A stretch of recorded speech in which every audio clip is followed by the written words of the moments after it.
Okay အားလုံးပဲကျွန်တော်လီယိုပါဆိုတော့ဒီနေ့တော့ဒီ design လေးဆွဲပြပေးမယ်ဒီနေ့ဆွဲမဲ့ design မှာဆိုလို့ရှိရင်ကျွန်တော်က AI ကိုပါသုံးပြီးတော့တချို့ပုံလေ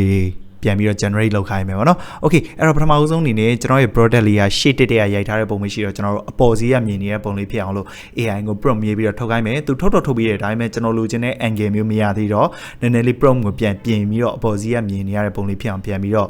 ့ထုတ်ခိုင်းလိုက်တယ်ပေါ့နော်အဆင်ပြေသွားတယ်နောက်ဆုံးတော့အဲ့ဒါပြီးသွားရင်သူ့ရဲ့ပုံ resolution ကြာနေလို့ကျွန်တော်image upscaler AI နဲ့ပဲကျွန်တော်ကကြည်သွားအောင်လို့ပြန်ပြီးတော့လုပ်လိုက်တယ်ပေါ့နော်အဲ့ဒါပြီးသွားရင်တော့ကျွန်တော်ရဲ့ design လေးစာပြီးတော့ဆွဲမယ်ကျွန်တော်ရဲ့ background ကိုအရင်ဆုံးပြင်ဆင်ရမှာပေါ့ကျွန်တော်ဒီမှာရှာထားတဲ့ background ကလည်းကျွန်တော်လိုချင်တဲ့ angle မျိုးကျွန်တော်လိုချင်တဲ့ wide lens နဲ့ရိုက်ထားတဲ့ပုံစံမျိုး top view မျိုးအရင်မရနေတော့ကိုယ့်အကူနည်းနည်းလေး Photoshop ထဲမှာပြန်ပြီးတော့လိုအပ်တယ်လို့မျိုးပြန်ပြီးတော့ adjust လုပ်တယ်ပေါ့ဗျာအဲ့ဒါပြီးသွားပြီဆိုလို့ရှိရင်တော့ကျွန်တော်တို့ဒီနေရာမှာကိုလိုချင်တဲ့ perspective လေးရအောင်လို့နည်းနည်းလေးပြင်မယ်ပြီးတော့လို့ရှိရင်တော့ကျွန်တော်တို့content aware နဲ့ပဲပြန်ဖြည့်လိုက်မယ်ဒါတော့ကျွန်တော် Photoshop ရဲ့ AI ကိုသုံးတာမဟုတ်သေးဘူးเนาะဒီတိုင်းပဲ content aware tools လေးကိုပဲသုံးပြီးတော့ကျွန်တော်ရဲ့ဘေးနားလူနေတဲ့ကောင်လေးကိုပြန်ဖြည့်တာပြီးတော့ရင်တော့ကျွန်တော် lens angle လေးပြောင်းပြီးတော့ Photoshop ထဲမှာပဲ lens ရဲ့ angle လေးကိုပြောင်းပြီးတော့ကျွန်တော်အခုလိုမျိုးလေးနည်းနည်းလေးခုံလေးဖြစ်နေတဲ့ပုံစံမျိုးလေးကျွန်တော်ပြန်ပြီးတော့လုပ်လိုက်မယ်ပြီးရင်ကျွန်တော်လိုချင်တဲ့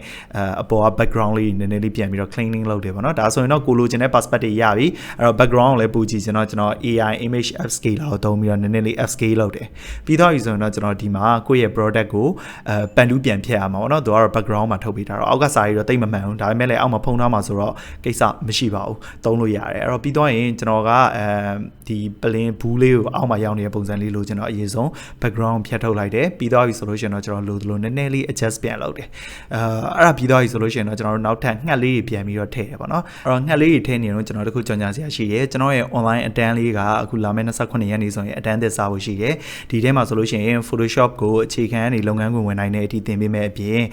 ကျွန်တော်ကဒီလို tools တွေကိုသေချာသုံးရမယ်ပြီးတော့ရင် theory ဘိုင်းတွေရောပြီးတော့လို့ရှိရင်ဒီလိုမျိုး designer တွေအနေနဲ့တည်ထားတဲ့ AI ဘိုင်းတွေရောကျွန်တော်ထည့်ပြီးတော့သင်ပေးသွားမှာဖြစ်တဲ့အတွက်ကိုက design career ကိုလည်းတကယ်စိတ်ဝင်စားတယ်ပြီးတော့ရင်ကျွန်တော်အတန်းမှာဆိုရင် video editing အခြေခံတွေဘာတွေလည်းပြန်သင်ပေးဦးမှာဆိုတော့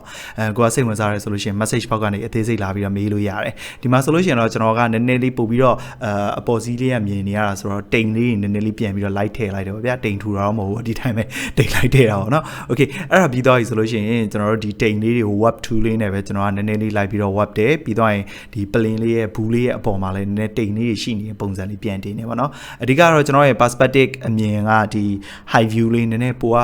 drone shot ပုံစံမျိုးလေးအပေါ်စီးကမြင်နေရတဲ့ view မျိုးလေးလိုချင်တာဆိုတော့ကျွန်တော်ကဒီလိုတိမ်လေးတွေ light ပြီးတော့ထည့်ထားပေးတာ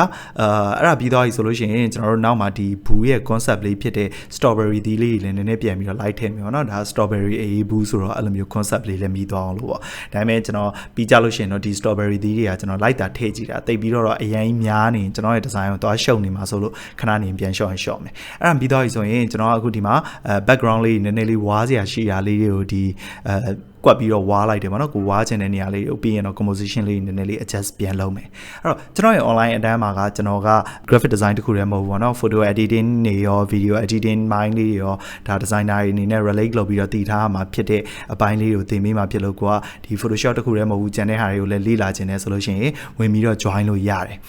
okay ဒီမှာဆိုလို့ရှိရင်တော့ကျွန်တော်ရဲ့ design လေးကlighting လေးတွေနည်းနည်းပါးပါး adjust ပြန်လုပ်တယ်ပေါ့နော်ကျွန်တော်ရဲ့အေးဘူးလေးကိုပို့ပြီးတော့ကြွသွားအောင်လို့ဒီ dodgy and band လေးနဲ့ကျွန်တော် lighting လေးတွေနည်းနည်းလေး adjust ပြန်လုပ်မယ် okay အဲ့ဒါပြီးသွားပြီဆိုလို့ရှိရင်ကျွန်တော်တို့ဒီနေရာမှာအလင်းအမှောင်လေး background ကိုနည်းနည်းလေးပြန်ပြီးတော့ညှိတယ်ပြီးတော့ရင်တော့ကျွန်တော်ရဲ့ဒီ composition လေးနည်းနည်းလေးပြန်ပြီးတော့ချတာပေါ့နော်ငှက်တွေကိုလည်းကျွန်တော် motion blur လေးထည့်စရာရှိတာထည့်တယ်ပြန်ပြီးတော့ဖြုတ်စရာရှိတဲ့နေရာလေးပြန်ဖြုတ်တယ်ပေါ့နော်ပြီးတော့ရင်အကောင်တွေကိုလည်း dodgy band နဲ့ကျွန်တော်နည်းနည်းလေးပို့ပြီးတော့ကြွအောင်ပြန်လုပ်အောင်ပါအဲ့တော့ကျွန်တော်တို့ designer တွေအနေနဲ့ကဒီ AI ကိုလည်းတွဲပြီးတော့သုံးတတ်ဖို့လိုတယ်ဒီဘက်ခေတ်ကြီးမှာကျွန်တော်တို့ AI ကိုတည်ထားမယ်ဆိုလို့ရှိရင်ဒါ step တွေအများကြီးပို့ပြီးတော့လွယ်ကူတာတွေအများကြီးရှိတယ်ပေါ့နော် okay အခုဒီမှာဆိုလို့ရှိရင်တော့ကျွန်တော်က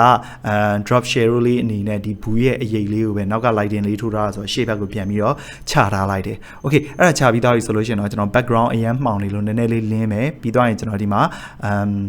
color လေး lighting လေး layer တစ်ခုချင်းစီကိုနည်းနည်းလေးပြန်ပြီးတော့ညှိရောဗျာပြီးတော့ရင် strawberry တီးရဲ့အောက်ကနေလည်း share လေးနည်းနည်းပြန်ချတယ်ကျွန်တော်ကကြာ design ဆွဲရင်နည်းနည်းလေး detail ဆွဲရမှာပို့ပြီးတော့သဘောကျတာပြီးတော့ရင်တော့ထုံးစံအတိုင်းပဲကျွန်တော်ရဲ့ lighting ချိန်နဲ့အဆင့်တွေပေါ့နော်